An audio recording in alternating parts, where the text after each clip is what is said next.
Buenas tardes a todos. Es demasiada gente como para uno poder conectarse, ¿no?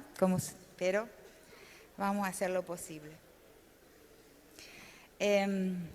Cuando tuve la oportunidad, la invitación para participar de esta mesa, de esta sesión, me pregunté qué es lo que me gustaría tener la oportunidad de decirle a este gran público. Y supe inmediatamente que me gustaría mucho aprovechar esta oportunidad y lo haré. Antes, para que se entienda algo de lo que hablaré de forma muy, muy compacta, y lo escribí, aunque no es mi estilo hablar leyendo, pero esta vez sí lo he hecho. Les pido que me tengan paciencia y para que puedan entenderme mejor.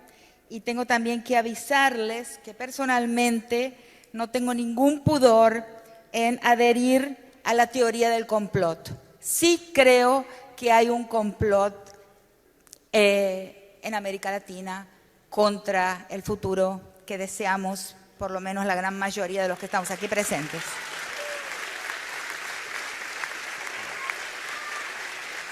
Es difícil hablar esto. Entonces, lo que traigo hoy para contar es un mensaje que puede sorprenderles.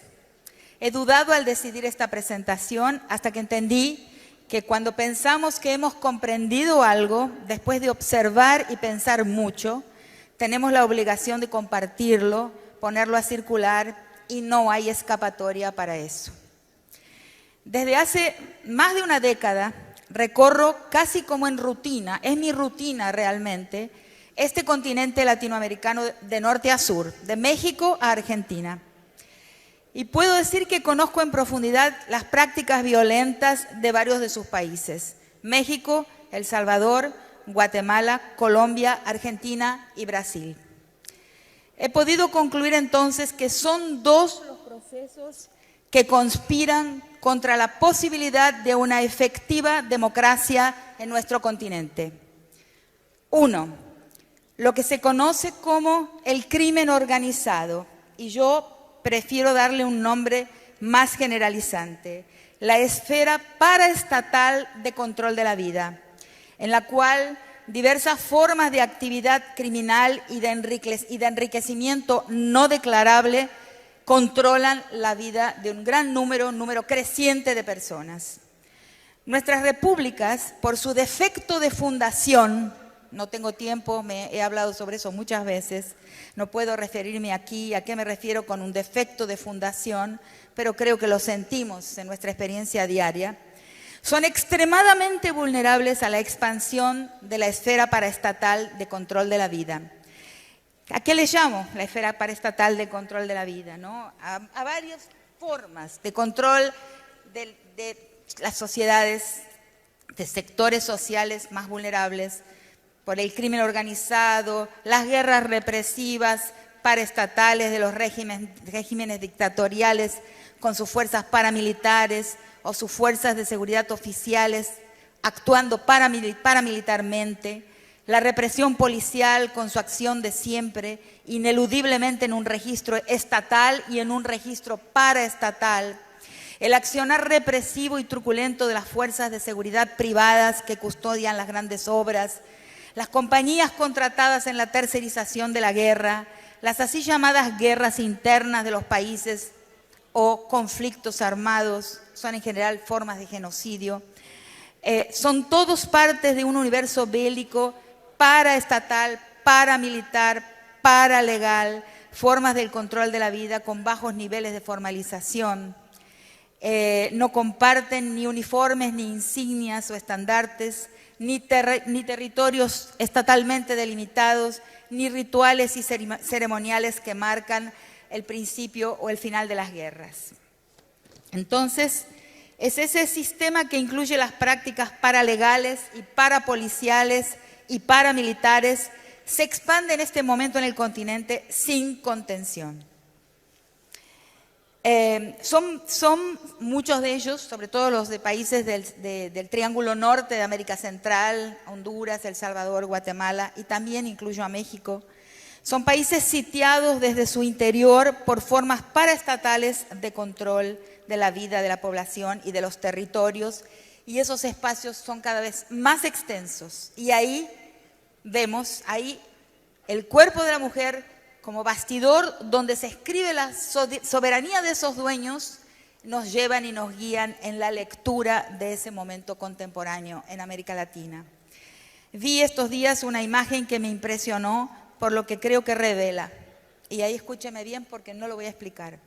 A partir de 2006 en México, la línea de los homicidios crece en una línea recta, sin oscilaciones ni cambios de rumbo. Lo normal en una estadística es que las acciones, cualquier tipo de estadística que estemos tomando, haya oscilaciones, haya pequeñas oscilaciones hacia arriba y hacia abajo. Hay algo curiosísimo en la estadística publicada y coordinada por mi amiga Teresa Inchaustegui, una gran feminista mexicana, en la que el gráfico a partir de 2006 sube en una línea recta que parece trazada por una regla. Sin oscilaciones ni cambios de rumbo, es rectamente, linealmente ascensional. Es decir, en una línea que podría ser trazada con regla de una forma inédita, desconocida en las estadísticas del crimen y en cualquier otra estadística sobre lo humano. Es sin duda una línea que demuestra la artificialidad de este fenómeno y sus causas. No se trata de una curva espontánea. Ningún trazo, ningún diseño de la naturaleza o de la historia puede ser trazado con regla. Y este aumento de los homicidios en México es un trazado de regla. Entonces, no lo voy a explicar, pero piénsenlo. Este fenómeno, este sitio interno, esta forma de control de la vida a partir de organizaciones cuya regulación responde al principio de dueñidad del que he hablado en tantos textos y entrevistas, diciendo que hablar de la desigualdad hoy en día ya no es suficiente, diciendo que la existencia de dueños de territorios y vidas se expresa por medio de la espectacularización de su arbitrio. Y no existe nada más arbitrario que la crueldad aplicada al cuerpo de las mujeres, que no son el enemigo bélico en un imaginario arcaico, así como también en el cuerpo de los niños. Esta toma de las naciones y obstáculo para la democracia es característico de México, de los países del Triángulo Norte, centroamericano, y responde y recluta fuerzas que son disponibles mediante la reproducción constante del mandato de masculinidad con su pedagogía de la crueldad.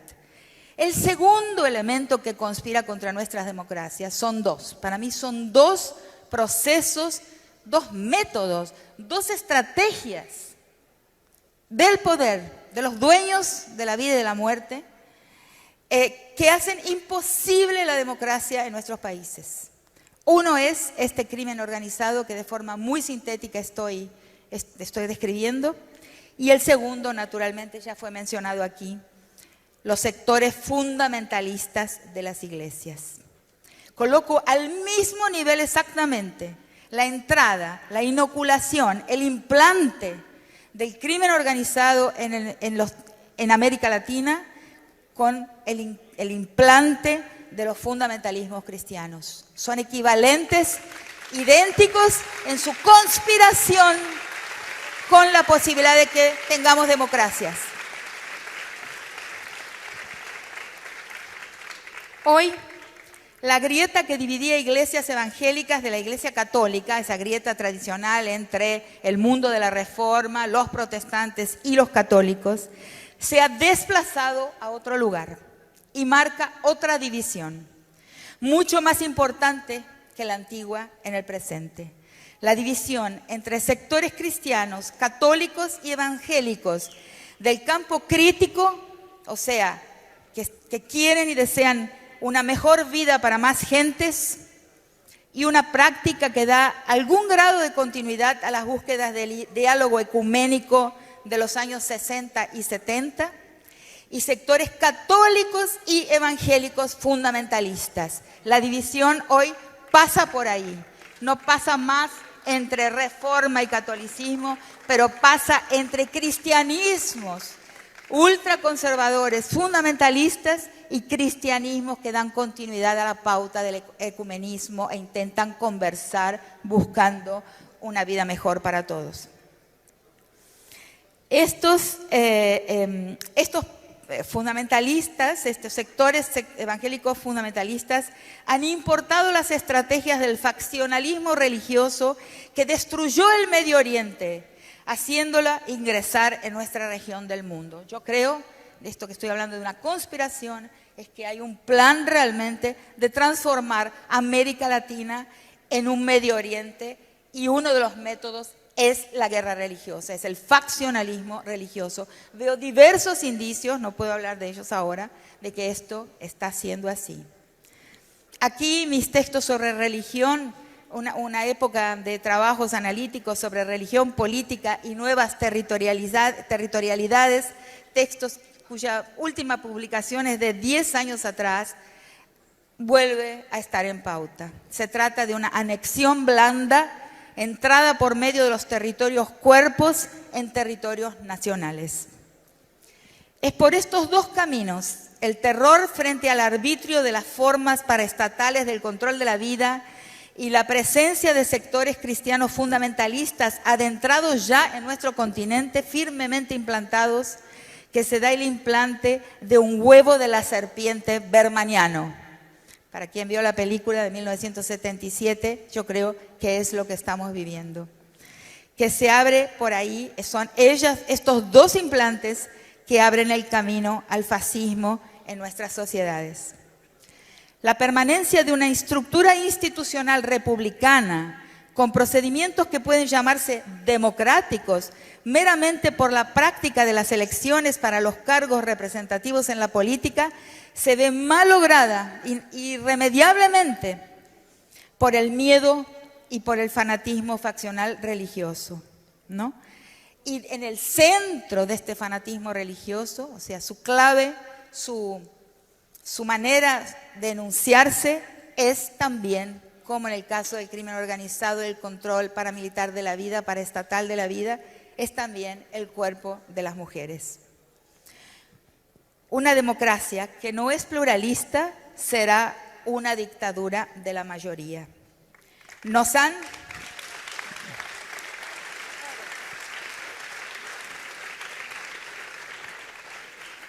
vencido en la sociedad, créanlo. Hemos vencido muchas veces en las elecciones, ahora ya no, porque nos han vencido en la sociedad. ¿Por qué? Porque confiamos demasiado en el Estado, porque le hemos puesto todas las fichas de nuestras luchas al campo estatal.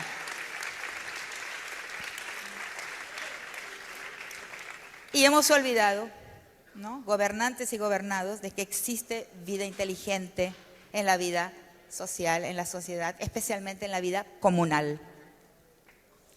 Entonces aquí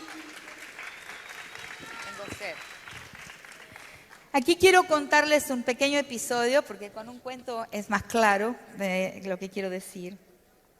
Que habla de algo que me pasó muy recientemente, y que es que en el proceso de traducir un texto mío en inglés para una nueva revista llamada Critical Times, me pusieron un traductor para un texto, porque traducir es de lo más difícil que existe en este mundo. Me pusieron un gran traductor de Berkeley, un profesor de traducción de Berkeley llamado Ramsey McGlaser, y lo tradujo perfecto. Pero cuando llegó a la expresión, a esa categoría que uso bastante, que es el mandato de masculinidad, McGlaser me dijo: no existe en inglés. Esa categoría, esa frase, esa expresión no es de la lengua inglesa. No existe the mandate of masculinity y no existe the masculine mandate. Porque es central en mis últimos textos, que digo que la única manera de reorientar la historia es desmontar el mandato de masculinidad. Desmontando el mandato de masculinidad se acaban las guerras.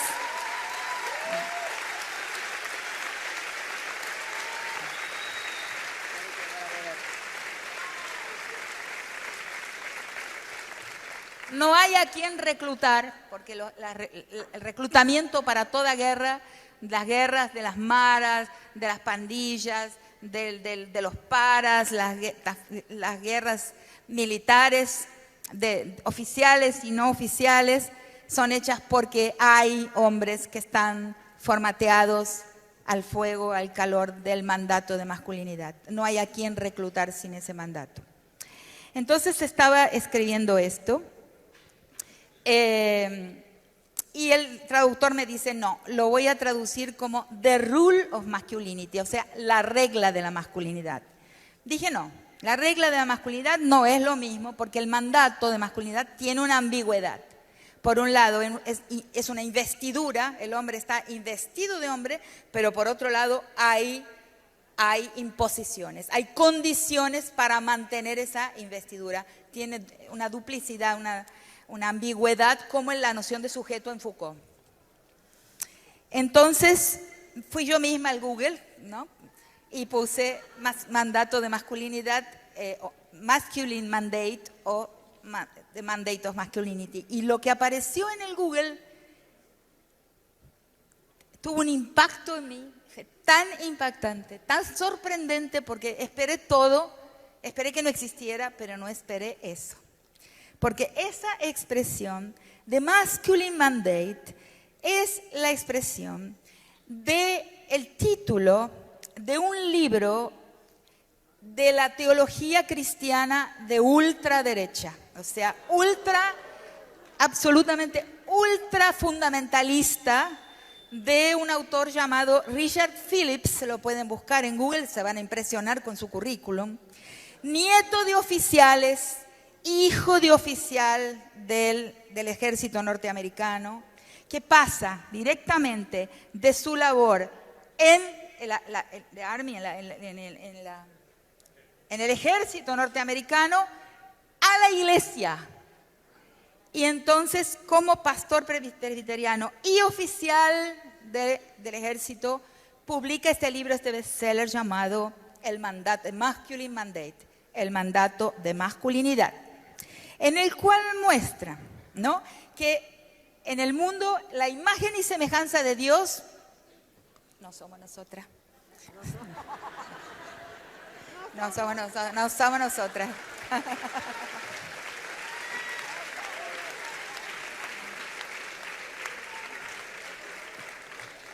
A imagen y semejanza de Dios. Ah, bueno, pero me voy a tomar el tiempo igual a las otras. Yo termino igual, eso quería contarles porque es muy revelador, muy.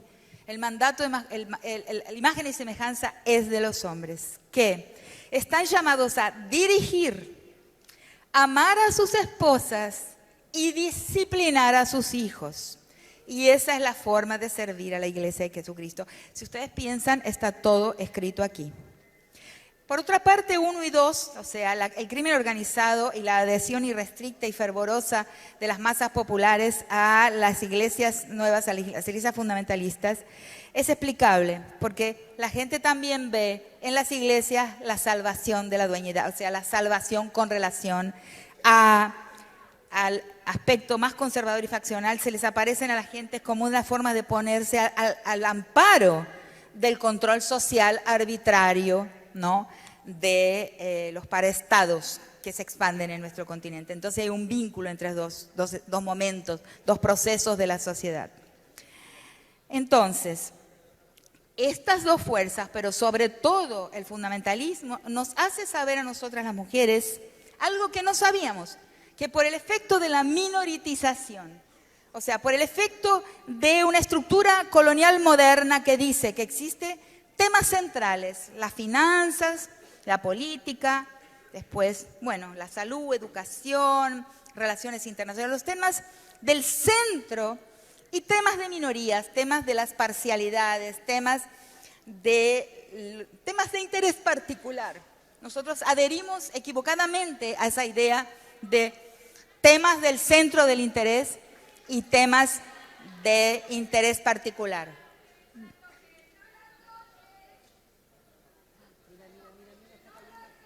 ¿Qué pasó?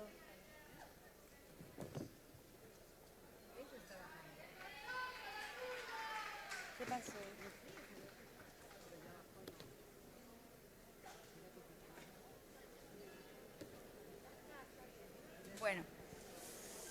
Entonces, nuestros antagonistas de proyecto histórico, son los que nos están diciendo la centralidad de la cuestión de la mujer.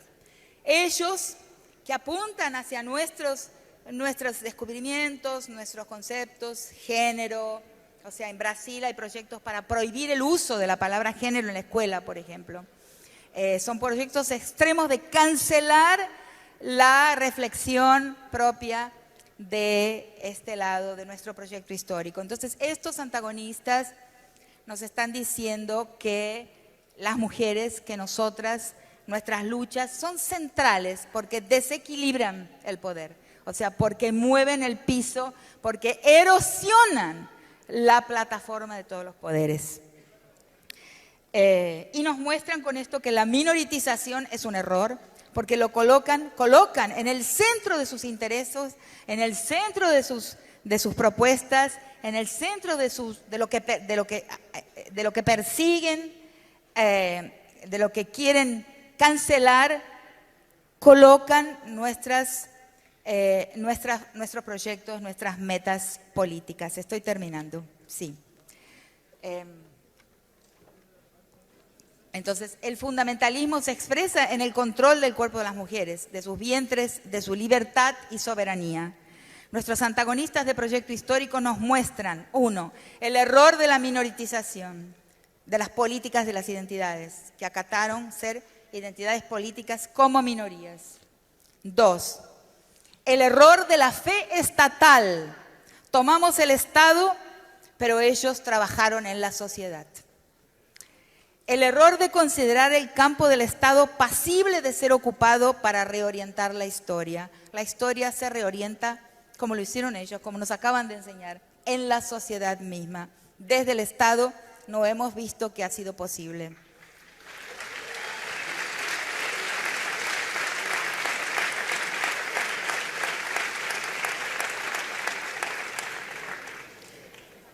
Reconstruir comunalidad, vincularidad y retomar la historia de la politicidad femenina destruida, cancelada, represada y capturada en el espacio nuclear privatizado e íntimo de la familia es indispensable. Una politicidad en clave femenina es, no por esencia, sino por experiencia histórica acumulada, en primer lugar, una política del arraigo espacial y comunitario. No es utópica, sino tópica, pragmática y orientada por las contingencias y no principista en su moralidad, próxima y no burocrática, investida en el proceso más que en el producto. El proceso es más importante que el producto y sobre todo solucionadora de problemas y preservadora de la vida aquí y ahora.